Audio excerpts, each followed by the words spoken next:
Olá, bom dia. São 6 horas e 5 minutos. O programa Notícia de Frente começando agora, nesse dia 12 de outubro, terça-feira, feriado, Dia das Crianças. Fique conosco, viu? Porque é um dia muito especial e aqui você vai ter a melhor informação para conseguir entender tudo o que está acontecendo no cenário político. Bom dia, professora Haroldo Arruda. Bom dia, Luciana Gavilha. Bom dia ao jornalista Kleber Lima. Bom dia a você que nos acompanha nesse feriado de terça-feira, uma terça-feira iluminada e abençoada a todos. Amém, que assim seja. Bom dia para você, Kleber Lima.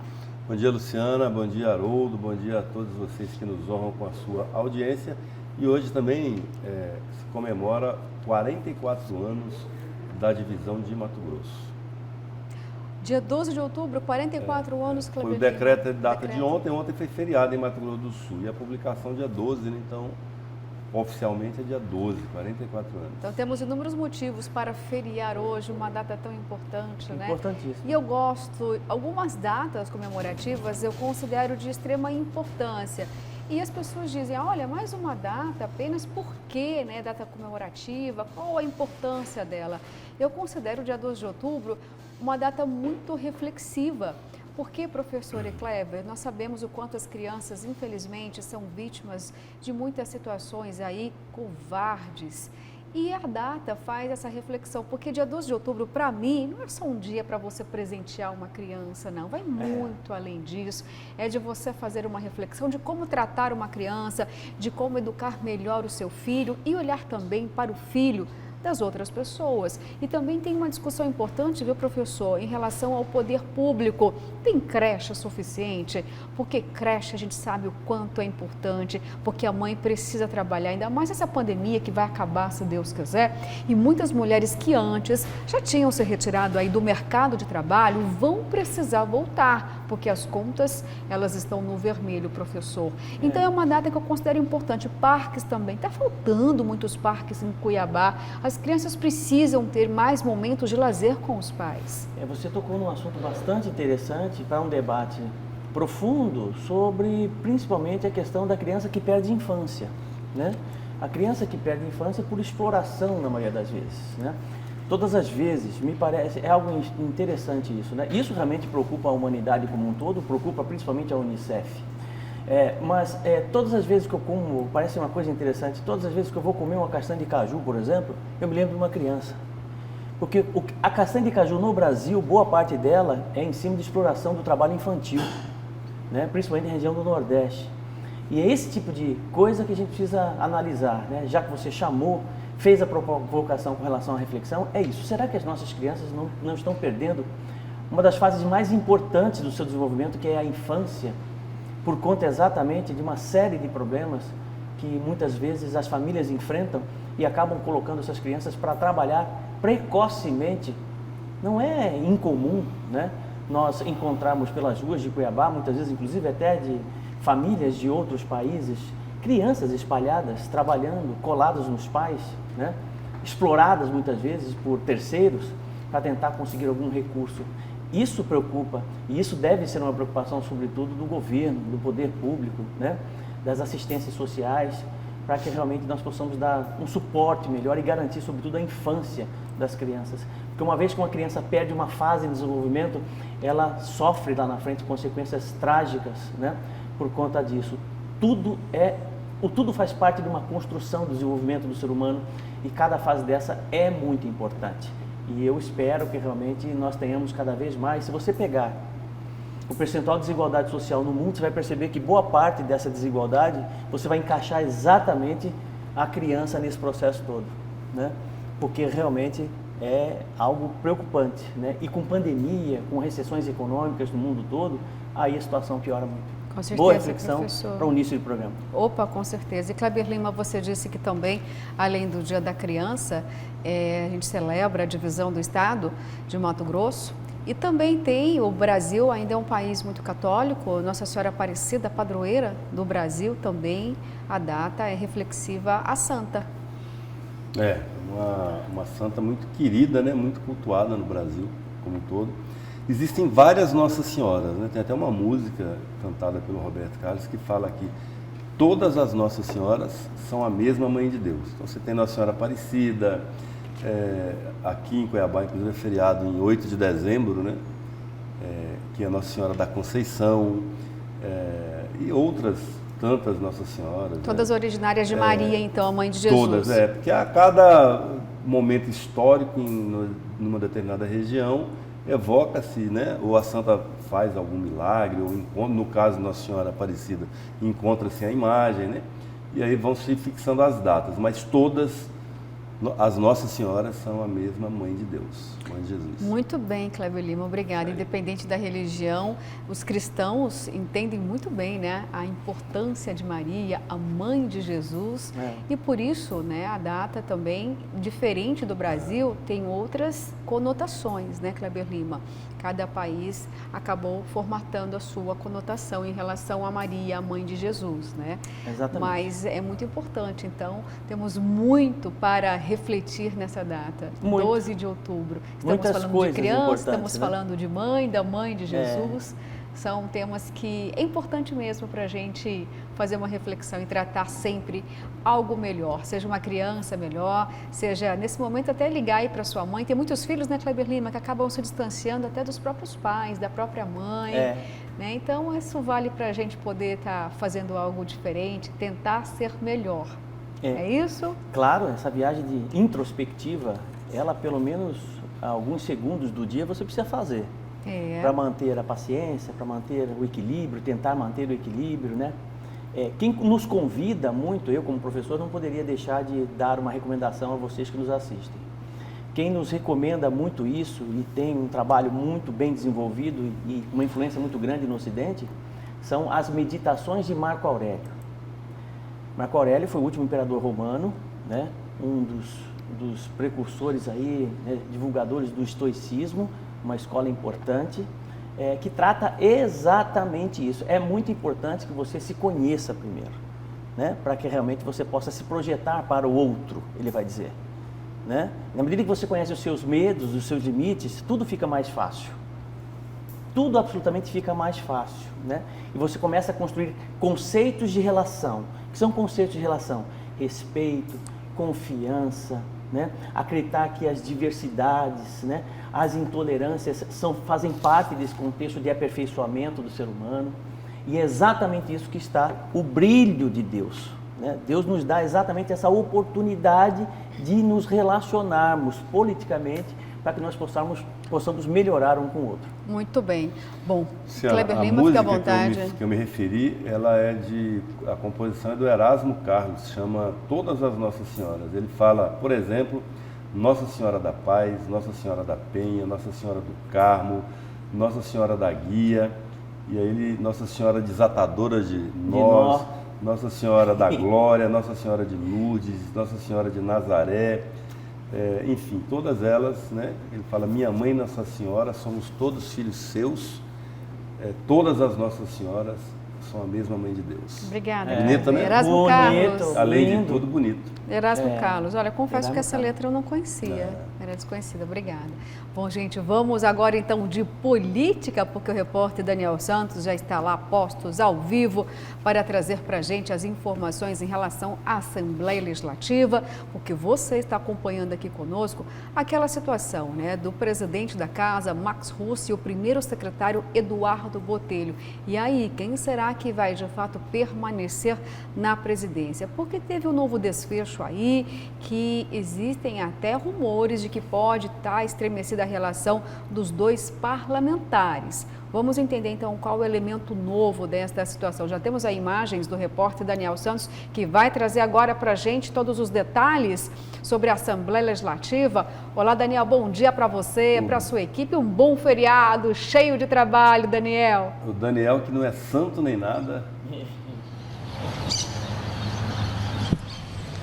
E temos de agradecer, né? Temos de agradecer, levantar a mão para o alto e agradecer por mais uma oportunidade frente a tantos que estão por aí numa fila nesse momento tentando uma chance no mercado de trabalho. Então a gente tem que agradecer muito, né? Por mais um dia de vida e por estarmos aqui com essa chance de levar informação a toda a sociedade mato-grossense. Bom dia para você, bom dia para quem nos acompanha no A Notícia de Frente. Com essa tranquilidade que não é comum aqui na Casa de Leis, não. Que não é comum nem na segunda segunda-feira, né? Mas hoje, feriadão, tranquilidade, a gente observa por aqui somente pássaros. Agora há pouco passou um casal de tucanos, né? E a gente estava até brincando aqui, nem no feriado os tucanos ficam ausentes aqui da Assembleia Legislativa. Literalmente, os tucanos voando aqui pela L, entre a torre e também os coqueiros aqui por perto. Pois bem, a gente fala de paz, de tranquilidade, mas a impressão que a gente tem do outro lado não é bem essa não, viu? Entre Max Russi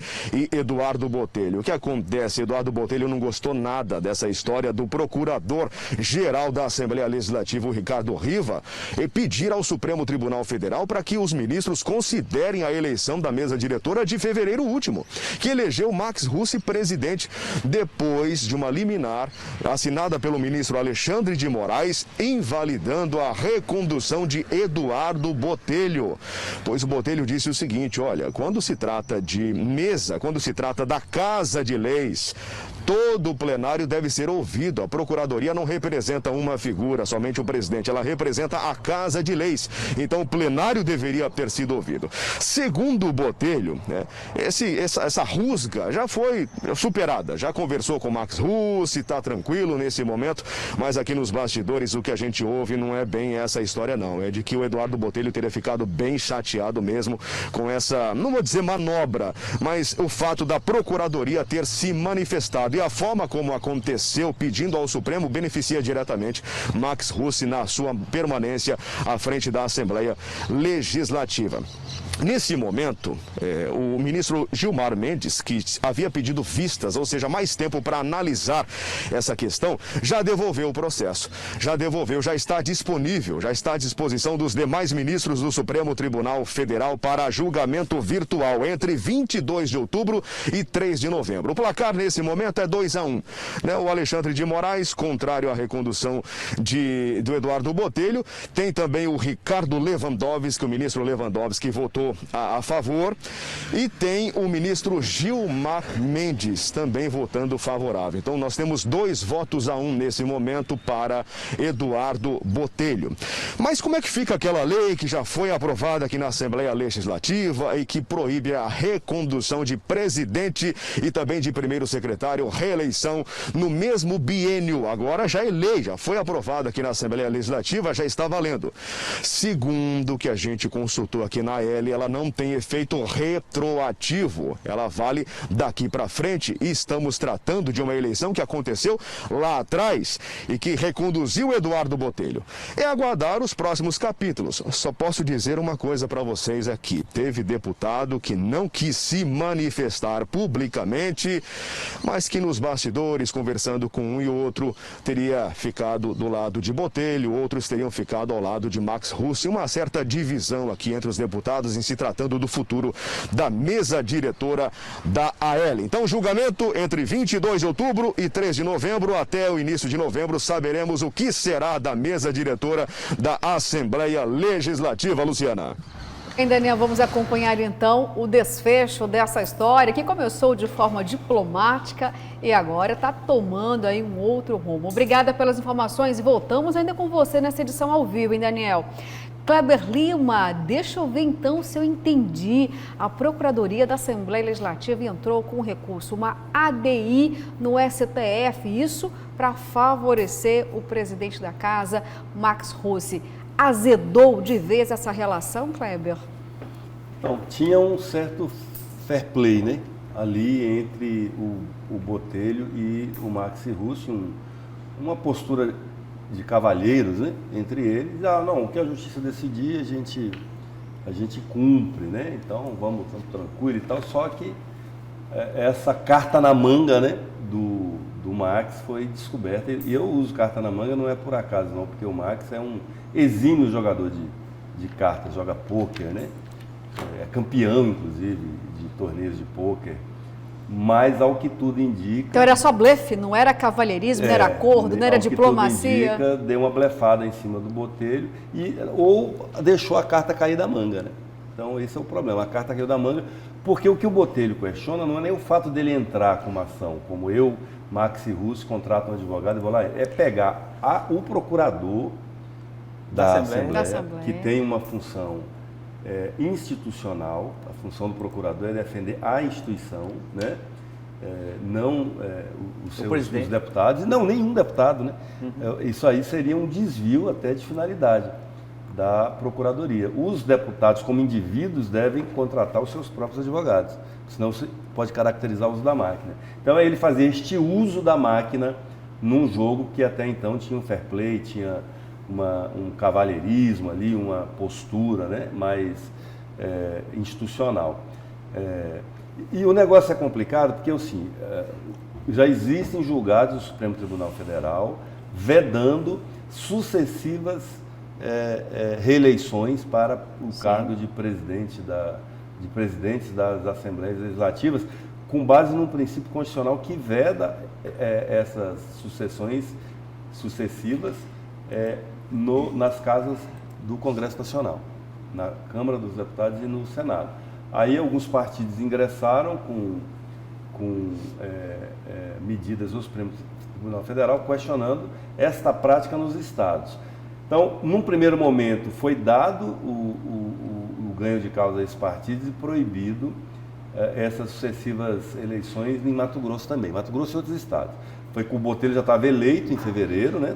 Tinha sido reeleito para o terceiro mandato.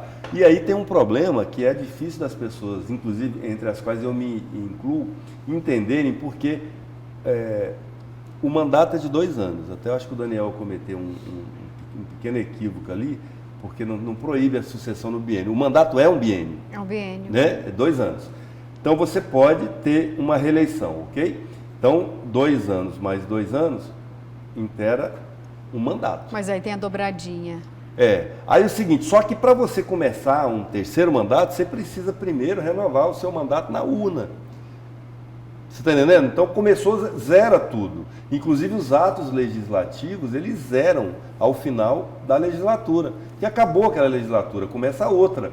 E para o deputado estar na próxima legislatura, ele precisa ir lá fora, se submeter ao crivo da sociedade, ser eleito, primeiro pelo povo. Para ele faz direito a um novo mandato. Se é um novo mandato, ele começa do zero. Ele tem um dia de 4 anos seguintes, né? Mas aí ele entrou com base nesse princípio e aí está esse julgamento hoje dividido, né? Que ainda não concluído, se o Botelho tem ou não tem o direito de voltar, exatamente porque é um mandato novo. Né? E agora o Max entra e falou, não, mas nós já decidimos aqui que não pode mesmo ter 3 mandatos consecutivos ou sucessivos e daí nós queremos que essa lei seja respeitada. Só que esta lei é de agora. Não é... E é um princípio jurídico universal que a lei não pode retroagir em prejuízo, né? Então tá essa confusão jurídica que pelo jeito nem advogado entende, porque se entendesse, o procurador da Assembleia não teria cometido esse ato ilegal, segundo o Botelho, de advogar a causa de um deputado, no caso o presidente da casa, em detrimento da mesa, né? Ou seja, então o Botelho se sente talvez duplamente aí traído pela própria casa ou pela própria procuradoria, professor, e também pelo colega, do qual dizia que não ia brigar não pela cadeira. Pelo menos se as relações se mantivessem tivessem mantidas de forma diplomática, certamente esta ação não existiria, pelo menos até onde eu estou entendendo o processo todo. O problema é exatamente esta ação, numa tentativa do deputado Max Russi de tentar garantir a sua posição como presidente da Assembleia Legislativa do Estado de Mato Grosso. Eu já disse por várias vezes que ainda bem que o desfecho disso tudo vai ser agora em novembro, né? Eu acho que já demorou tempo demais e burocracia demais nesse processo. A gente precisa fazer com que esse processo tenha celeridade, tanto faz com Botelho como Max Russi, considerando que ambos têm o mesmo perfil, eu acredito nisso, né? Um perfil com bastante equilíbrio para lidar com as coisas não só da Assembleia Legislativa, mas dos embates, das crises, que realmente a Assembleia tem um papel importante, né? Até mesmo junto ao governo do Estado. Eu acho que a gente precisa ter um pouco mais de celeridade em nome da sociedade com relação a situações como essa. O que não dá para você ficar empurrando isso e criando expectativas. Aí, a meu ver, Kleber, posso estar enganado, mas é um jogo de poder, né? O tempo todo, porque o presidente da Assembleia Legislativa, nada mais, nada menos, ele tem um orçamento considerável, né? Considerável. E tem um grupo político, né? que está ali na expectativa da manutenção dele no cargo. E do outro lado você tem outro grupo político, quer dizer, os interesses são próprios ali, né? Não são necessariamente da própria sociedade, né? A sociedade apenas aguarda o seu representante, no caso do parlamento, para que se tenha um novo presidente que assuma isso e que a coisa volte numa certa normalidade. Então esse impasse eu acredito que tem que ser resolvido o mais rápido possível. Ok, Kleber Lima? Do ponto de vista do interesse da sociedade, a mesa diretora, o que mais importa é a relação que ela estabelece com o Poder Executivo, né? Especialmente com o Poder Executivo, também com o Judiciário, mas é raro, talvez, eu não, por exemplo, não conheço nenhum histórico de conflito entre o Poder, em Mato Grosso estou falando, entre o Poder Legislativo e o Judiciário, e são poucos os casos no Brasil, porque são poderes que atuam de maneira muito paralela. O que acontece mais comumente é um conflito de um dos dois com o Poder Executivo. E neste caso, em Mato Grosso, tanto o Botelho como o Marques são aliados de primeira hora do governador Mauro Mendes, então não muda nada nessa relação, né? O que muda é isso que o senhor falou mesmo, quem que assina o cheque, né? É o que muda. E assim, veja como é curioso isso, nem os próprios deputados querem se meter nessa briga. Né? Exatamente. Então todo mundo ali na moita pode até ter preferência por um por outro, mas... agradando os dois santos. Porque é o seguinte, quem quer que seja que saia vencedor é quem vai assinar contrato de diária, de voo, né, de nomeação. Então eles não querem se dar mal e a rigor não era mesmo para essa disputa estar na justiça, né? Que é um colegiado, praticamente não tem disputa entre chapas na Assembleia. No passado, até quando a oposição inscrevia chapa, era para marcar a posição e hoje em dia nem isso consegue número suficiente de membros para poder inscrever uma chapa. Então sempre são eleições de consenso, né? E agora tem esse ponto fora da curva. Mas você tocou num ponto na sua fala bastante interessante, que é a harmonia dos poderes, né? A questão da harmonia dos poderes. Eles se mantêm de forma harmoniosa, o legislativo, o judiciário, o executivo, né? Até o momento que o establishment, que o sistema é invadido, tanto de um quanto do outro. Porque eles têm autonomia. Eles têm absoluta autonomia nas suas ações. Mas a hora que existe um passo além do limite, né, de interesses, eles acabam se desentendendo. E será que essa harmonia de interesse próprio, Kleber Lima, né, Luciana Gavilha, do judiciário, né, do Ministério Público, do Executivo, do Legislativo, esse controle entre eles não faz mal para a sociedade quando o interesse é da sociedade? Olha a profundidade dessa pergunta, porque ela mexe com todo o sistema. Porque muitas vezes a sociedade tem um interesse muito grande, né, em determinada coisa, né, em determinado projeto, em determinado processo. Vou dar um exemplo, a questão da condenação em segunda instância. Se você fizesse um plebiscito e perguntasse para 10 pessoas no Brasil todo, 9 iam dizer que queriam essa condenação em segunda instância, né? Só que o sistema, o establishment, o sistema não possibilitou isso. Por quê? Por conta de interesse do judiciário, interesse do legislativo, interesse do executivo. Você está entendendo? Quer dizer, então, até que ponto realmente esta autonomia, né, e esta harmonia passa a ser bom para a sociedade como um todo? Ou nós temos dois Brasis e vamos continuar tendo dois Brasis. Os Brasis dos poderes, que decidem por nós e se mantêm em uma casta de privilegiados, tá? E o Brasil da massa trabalhadora que sustenta esse Brasil. Você está entendendo a profundidade desse processo todo e como isso é complicado? Professora, né? A gente sabe o quanto existe de insegurança jurídica, e não sou eu que estou falando, são juristas, em relação a praticamente todos os setores do país. Tem uma enorme insegurança jurídica, a gente fala a justiça cega, e muitos dizem, olha, não é só cega não, é paraplégica, porque a demora é imensa. Então a sensação é de que não se faz justiça em muitas vezes. Exato, é por isso que o Kleber disse o seguinte, ninguém está entendendo muito bem como é que vai ficar isso. Você não disse isso agora aqui com relação à Assembleia Legislativa? Jurídica. Não estão entendendo justamente por isso. Era para ser algo simples da justiça, né? Exatamente. Mas não é assim que acontece na prática. A gente precisa mudar. Só que aí tem uma questão importante, né, professor? Legislação. Porque o judiciário opera de que forma? Através de um regramento, de um conjunto de leis. E como está o nosso Congresso? Para que tanta lei? Para encontrar brechas apenas, favorece Isso. quem? Nós ficamos atônitos durante esse ano passado, com as aprovações do Congresso em relação à legislação. Não favoreceu de fato. A impressão que dá, vamos para um outro cenário, a impunidade. Ela aumentou ou ela diminuiu? Não, aumentou. O Brasil, infelizmente, é um celeiro de impunidade e isso é muito ruim. Eu digo assim, por exemplo, imagine um senador da República que tem 100 processos. 100 processos. Um deputado federal que tem 200 processos, e não são poucos. Quem tem poder deita em cima e não anda nunca. Exatamente. Você acha que ele vai bater no vespeiro do judiciário? Não vai bater no vespeiro do judiciário. Para que ele vai fazer isso? Você já viu, nós temos CPIs dentro da Assembleia Legislativa do Estado de Mato Grosso, Kleber Lima, Luciana Gavilha, entendeu?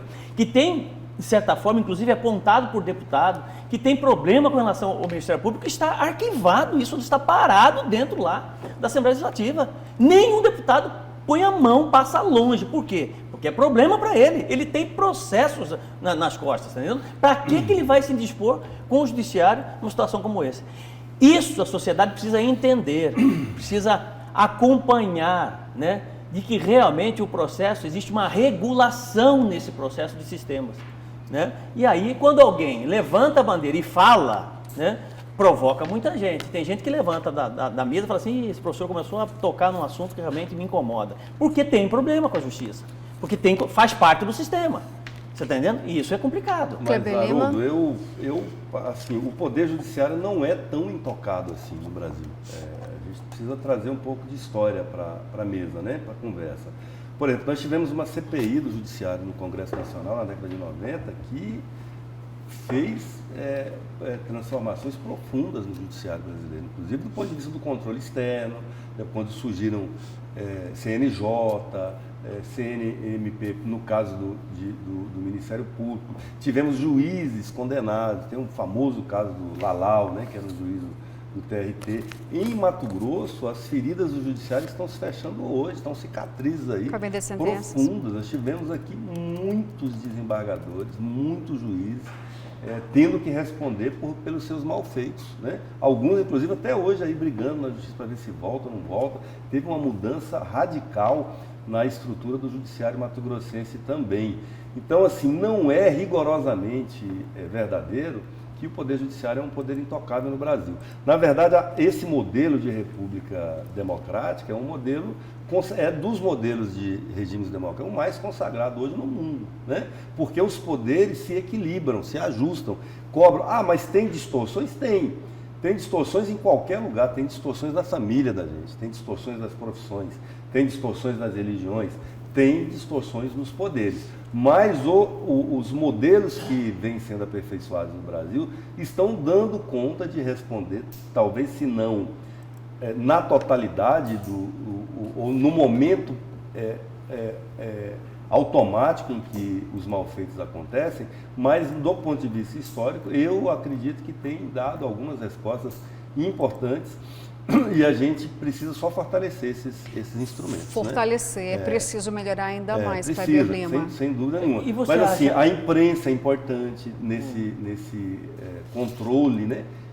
Entre aspas, institucional, porque ela representa também a sociedade. E você acha justo, Kleber, Luciane e telespectador, você acha justo um juiz que vende sentença? Não, isso é crime. Sim, é crime. É crime, certo? É crime. Claro, né? Claro. É crime.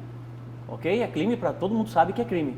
Mas aí, o máximo a condenação dele é a aposentadoria dele. Você acha que isso é... compulsório, um presente, né? Porque ele vai receber todos Você os acha que isso é natural? Não, você nós acha tivemos entendeu? um desembargador preso aqui. Entendeu? Preso, eu estou só me confundindo aqui. Ele foi preso, depois foi solto, depois aposentaram mas ele. Foi preso, mas assim, o Riva foi preso, foi solto, o Silval foi preso, foi solto, tem bandidos de facção que é preso, que é solto, não existe prisão, como é que chama aquela prisão perpétua no Brasil, nem pena de morte, né? E eu acho que é bom não ter. Porque o problema é o seguinte, imagina quando você pune injustamente alguém, com pena de morte. E nos casos... Como é que repara? Não existe reparo. Por isso que o Brasil, eu sou contra, diante da precariedade, inclusive do sistema, que não se tem pena de morte. Mas aí, Kleber, fica aquela pergunta, né? Por exemplo, você citou aí muito bem Silval Barbosa, os milhões que foram roubados os cofres públicos. E aí, o crime do colarinho branco compensa? Porque essa impressão que o brasileiro tem. Quanto tempo ele ficou preso? Ele devolveu todos os recursos, aquilo que era devido. Pouco, né? Então, é nesse momento que a gente fala, a justiça ainda precisa ter muitos E ajustes. esse instrumento, desculpa ponto. interromper, mas esse instrumento particularmente da delação premiada, que é novíssimo, delação premiada é instituída no Brasil por iniciativa da senadora mato-grossense Séries Essarenko. Né? Então, Sim, foi senadora até exatamente. outro dia. É um instrumento novíssimo que carece de aperfeiçoamento, de amadurecimento e de correção dessas lacunas que deixaram. Porque tem gente usando delação premiada para fazer vingança política, tem gente usando delação premiada para mentir, como não? Para mentir. Tem gente usando a delação premiada para atenuar os seus crimes, e aí produz essas distorções. Aqui Claro. você falou, distorções que ainda existem. Mas dizer que o judiciário é completamente incontrolável, que eu não concordo, porque nem o próprio legislativo, eu acho que a gente ainda tem, as instituições do Brasil ainda são fortes. Né? Olha, vamos só lembrar aqui, falando de justiça, vamos lembrar aqui então uma decisão que entristeceu grande parte dos mato-grossenses. O caso Ledur, por exemplo, ela estava respondendo por tortura. E aí a condenação dela de tortura foi para maus tratos. Bem lembrado. E aí, e mesmo assim todo mundo, a maioria ficou estarrecida com o resultado. E assim, ainda assim ela vai recorrer. Por quê? Porque ela quer ser completamente absolvida, Kleber Lima. E aí a gente se pergunta, que justiça é essa? Exatamente. Nem quando a vida de inocente vai embora, não tem volta. A sensação é de que a justiça não está conseguindo enxergar o que está acontecendo com a sociedade. Exatamente. Então não tem como não ficar Atropela indignado. o bom senso. Pois sabe? não tem como Atropela não se o bom indignar. senso em nome de responsabilidade de quem? Do corporativismo? É isso? Pois é. Neste caso, o pior de tudo é ela ser julgada pelos seus, né? Exatamente. Aí é complicado. Tem hora que eu falo, será que é só eu que estou pensando de forma diferente? Não é possível. Pelos próprios militares. Então, assim, é um crime de homicídio, virou um crime comum, que seja julgado na justiça comum. Claro. Já seria um grande avanço. O desfecho seria diferente. Pois é. Pode ter certeza que o ao desfecho meu ver, seria diferente. Seria diferente. Não dá para você deixar a pessoa ser julgada pelos seus. Aí o É isso que a corporativismo gente pode vê. imperar. Né? Pois é. E a minha indignação é exatamente nesse sentido, Kleber, né? Nessas coisas específicas, né? O judiciário ele precisa ser preservado, é uma instituição importantíssima, né? Mas existem distorções que precisam ser consertadas, até para preservar a imagem do judiciário. Isso é importante. Como é que eu posso admirar um judiciário como um todo, né, que ainda tem muitas distorções à luz do bom senso da opinião pública? Isso me incomoda. Está entendendo? Simples assim. E enquanto isso, Kleber Lima, os advogados faturam muito, porque, olha, vou te contar, um recurso a cada meia hora, posso assim dizer. E assim, também, de novo, a gente precisa tomar cuidado com a generalização, porque a gente tem... eu escrevi um artigo há mais ou menos 15 anos, que era a proletarização do advogado, né? Ou que a gente pode chamar de precarização da profissão também, pelo excesso de bacharéis em direito lançados no mercado. 4 mil escolas no Brasil. E aí o seguinte, você tem hoje, aproximadamente, está tendo eleição, né? Está tendo processo eleitoral na OAB no Brasil inteiro, aqui em Mato Grosso não é diferente, aproximadamente 30 mil advogados inscritos, para mais ou menos 60 mil bacharéis em direito. Meu Deus. No mercado. Pois é. Então você tem uma legião de bacharéis em direito que vendem a sua mão de obra assalariada para os grandes escritórios. Né? E são poucos os grandes escritórios que são bem-sucedidos. A maioria não é, a maioria dos advogados vivem com um padrão de classe média baixa, de profissional liberal, tendo que suar a camisa para poder ter uma renda assim que dê alguma dignidade também à sua família, né? Médicos jornalistas também, passou médicos por esse também. até pior no caso do jornalista, porque o jornalista perdeu até o diploma, né? Até o reconhecimento. Hoje qualquer Zé Peteté pode ir ali no... E aí quando eu falo qualquer Zé Peteté, eu não estou desmerecendo outras profissões, mas pessoas que não estudaram para ser jornalistas, pode ir ali no Ministério do Trabalho e requerer um registro que vai ter, é muito simples ter um registro de jornalista profissional, sem ter conhecimento de como é que dá o tratamento adequado na apuração de uma informação, para depois informar a sociedade. Né? Mas piorou muito. E aí a tecnologia também, um outro inimigo Favoreceu muito, dos jornalistas, porque você hoje facilitou demais as coisas, você desempregou muito, então precarizou também. E outras profissões estão desaparecendo, né? A própria profissão Sim. do advogado, né? Pelo menos eu li um artigo, nos Estados Unidos está sumindo a profissão de advogado. Né? Jornalista também já foi. Advogado e jornalista, por quê? Porque os próprios aplicativos, você vai fazer uma petição, por exemplo, o grau de assertividade de uma petição por um aplicativo hoje, né? Você passando todas as informações, é muito mais eficiente do que se o advogado tivesse feito, perdendo tempo para fazer isso. Então, a tendência é natural por conta Vou até fazer uma correção aqui. Eu acho a carreira brilhante, Cláudio Lima. Inclusive, meu filho do coração está estudando, vai ser advogado. É uma profissão brilhante, necessária. Não preciso nem dizer o quanto diante de um país cheio de injustiças, mas o que eu quis dizer, da forma como eu coloquei, é o fato de que recursos podem ser aplicados, Kleber, a cada meia hora. Isso relembrando a insegurança jurídica. Um país que você tem embargos dos embargos, dos embargos, dos embargos, dos embargos de declaração. O que é isso? Se tivesse uma aí quinta a importância instância... do advogado, né? A Isso. importância E às vezes do o advogado. aplicativo não resolve. E assim, um tema como esse, por exemplo, infelizmente a gente não vê na pauta da sucessão da OAB. Pois é. Não vê. Não A vê. discussão Não vê é ela, porque- é ele, agora é ela, Exatamente, agora não é vê ele. isso. Agora... E assim, e a precarização da profissão, e a dimensão ética da profissão do advogado, fundamental. e o controle do judiciário, e o controle do Ministério Público. A OAB é uma entidade que tem um histórico de atuação destacada na história do Brasil desde o século passado, que infelizmente está mergulhada aí nos seus próprios... No seu Há próprio anos no umbigo. mesmo grupo, hein? Aqui em Mato Grosso você vai inteirar, tem 23 anos, né? O mesmo grupo, Mesmo grupo, mesma bonito. panela Está na hora de mudar isso. mandando. Né? Olha só, perdemos a hora aqui, viu? Nessa bancada. Mas é São isso, 6 o horas e debate é bom, 41 sei lá. minutos. Eu vou para o intervalo. Olha, na volta tem Já? muito mais. Vamos falar da CPI dos medicamentos. Você que tanto pergunta aqui pra gente, viu? E já vou deixar até aquele recado. Continue participando, porque no outro bloco as suas mensagens serão lidas, tá bom? Daqui a pouquinho.